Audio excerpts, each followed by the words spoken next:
Importance of head control. Head control is very important when you're doing any one of these clenching maneuvers. You know, one of these, this one, or neck.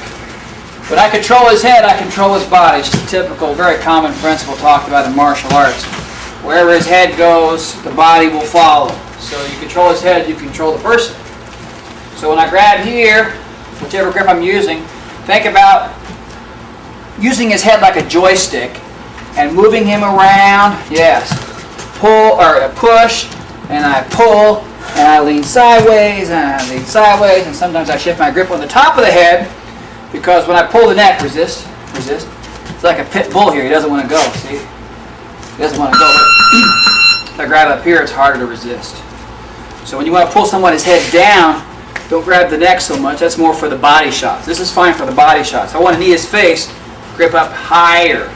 You can go 2 hands high. I don't like that one as much because it feels like my hands are going to slip off. I put 1 hand high. Okay, so I want you to play around with this. When you want to knee the head, put 1 hand on top and pull it down. Same thing with sideways. I want to go here. You can just, from your grip here, just turn it and step. See this? This is the first one. This is the most basic one. It's very common in Muay Thai. It's to step sideways and tilt the head. Head tilt. Okay, so that's the first version. Here's the Scott variation. Instead of doing it this way, do it this way. See what I did? This is the first way where this arm stays on the bottom. The second way, this arm cups on top. Like that. This feels stronger to me. Alright? So let's go back to the first one again. I'm right here. I want to pull his head down. Put 1 hand or 2 hands, but again, this is the Scott version. Just 1 hand on top, and I step back. So if we're close like this, and I feel like, oh, I just want to knee Van in the face right now, I'm going to put 1 hand on top as I step back, pull that head down, and boink. Okay, that's straight on. For sideways, I'm going to step off to the side as I either do the traditional way, twist his head that way, or the hand switch. See, notice the footwork here. Stepping off, stepping off. You watch this switch. Here's the traditional way. Grip doesn't change. Here's the way I recommend it. Okay. Play with both.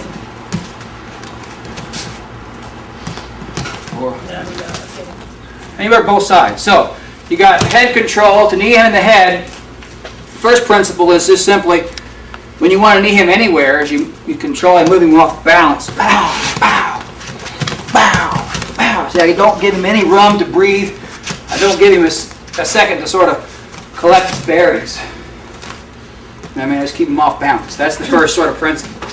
When we're talking about head strikes in particular, the first one is pull his head down at the top, either as you step back, it's like this. Step back and pull the head down, either both hands on top or 1 hand like I do like to do it on top. That's the first one. Straight down, knee. Okay. Second knee to the head is step off to the side, either the traditional way or with the hand switch. Ooh. See? This way, or this way. Alright, so we got knees to the head. First we're talking about head control in general.